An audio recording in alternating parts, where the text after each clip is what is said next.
The story of our film begins with the nanny, Jill, as she tells the child, Penguin, the same story he loves for the 100th time. Since Pink loves this story, she reads it to him and tells him that on a clear, sunny day, the child's nanny, Bo, takes him out. They plan to explore the entire city together and take a bus ride. As she tells him the story, his mother arranges for a famous photographer to come and take pictures of Pink because she wants his photo to be published in the newspaper for everyone to see her son.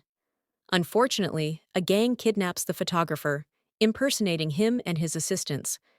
The gang consists of Vico, the leader, Eddie, and Norby.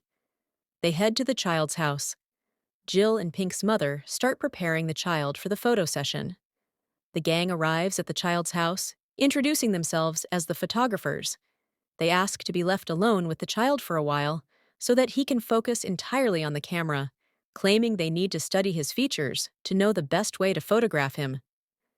Before the nanny leaves, she gives him his favorite story to read, just in case he gets upset or cries. Meanwhile, Vico is waiting by the window of the room they are in. They escape through the window with the child, change cars, and remove their disguises to continue their getaway. They leave a message at the child's house stating that they have kidnapped him and warning not to contact the police. They demand $5 million for his return, which will be delivered at midnight.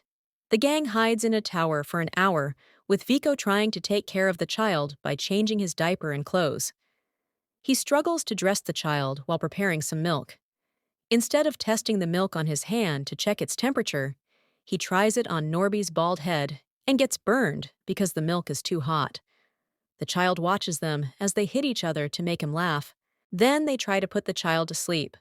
They sing to him, dance for him, but he still won't sleep.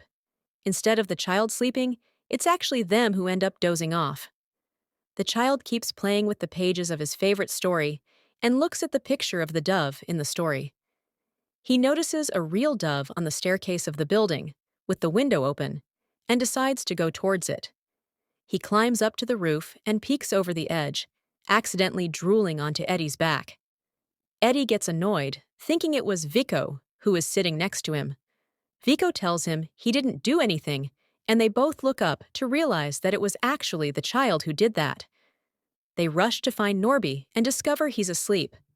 The three of them quickly run to the fire escape to catch the child.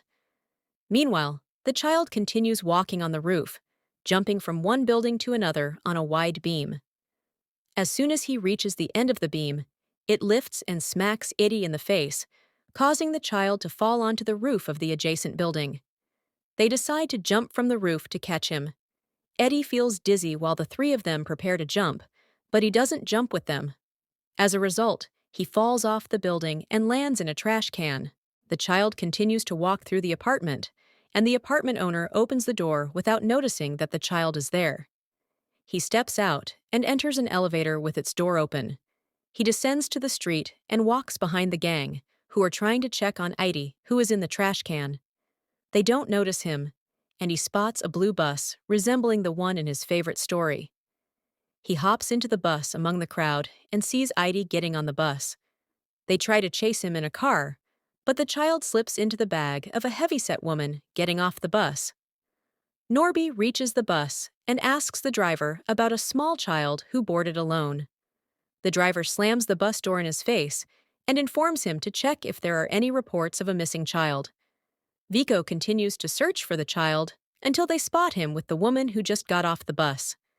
They follow her, thinking about how to get the child back. Eventually, the woman notices them and thinks they are harassing her. She turns and hits Eddie with her bag, grabbing Vico and continuing to hit him. Norby tries to rescue Eddie from her grip. However, the child escapes from her bag and enters the first building he sees, which is a large mall. The staff member in charge of the children's play area thinks the child wandered out unintentionally and brings him back. She changes his diaper, takes care of him, and places him among the toys. He crawls and sits in a little girl's toy car, just as her mother comes to take her. As he exits the mall, a reporter stands outside broadcasting live.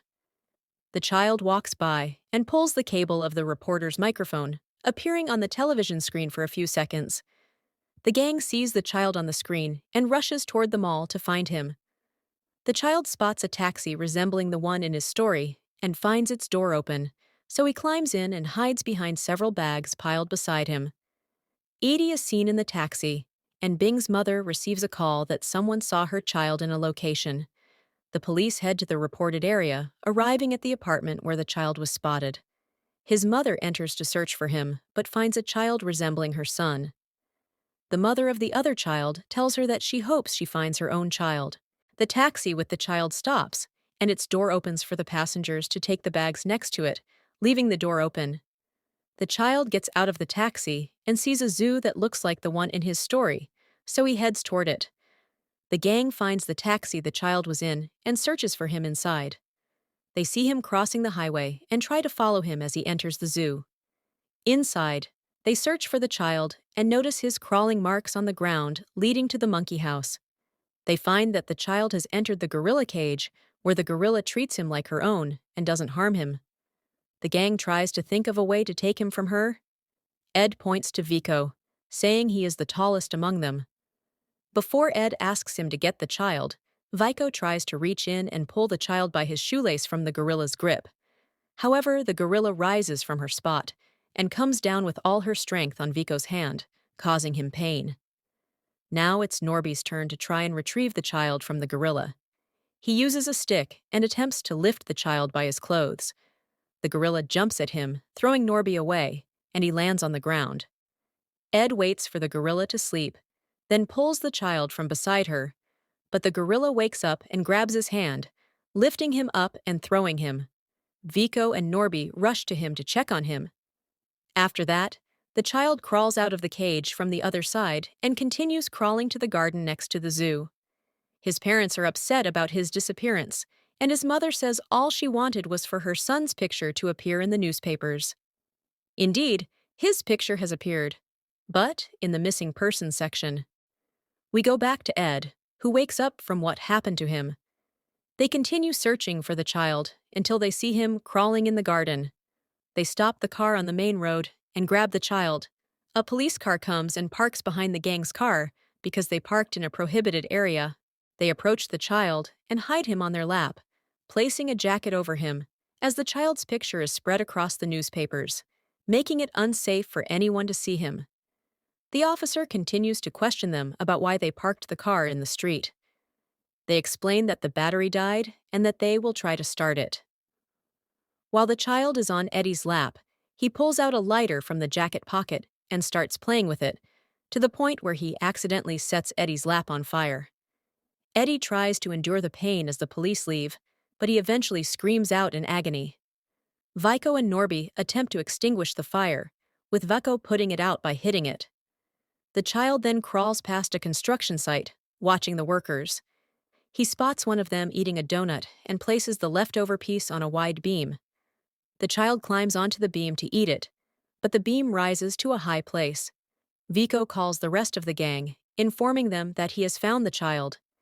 They take the elevator to intercept the child and wait for him above. Vico hangs onto the beam, causing it to tilt towards the child. As the child slips down, he lands on the elevator roof they're riding in. The elevator stops, and the child crawls down. Norby tries to save Vico as he also slips and falls.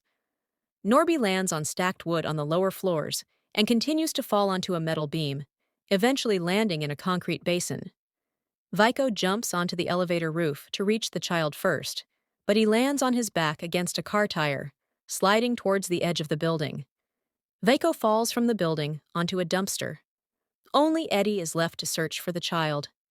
He runs after him, slips, and lands on his head, with a hammer falling on him.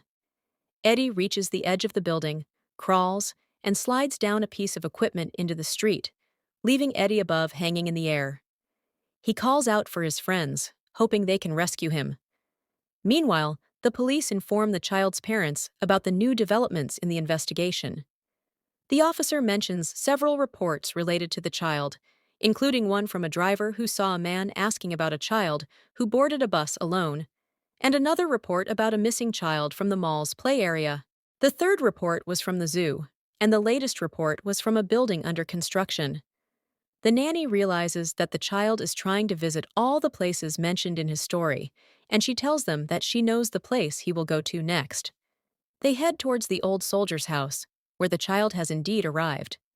Everyone there welcomes him, and the police and the child's family arrive to find everyone in the house entertaining the child and singing to him.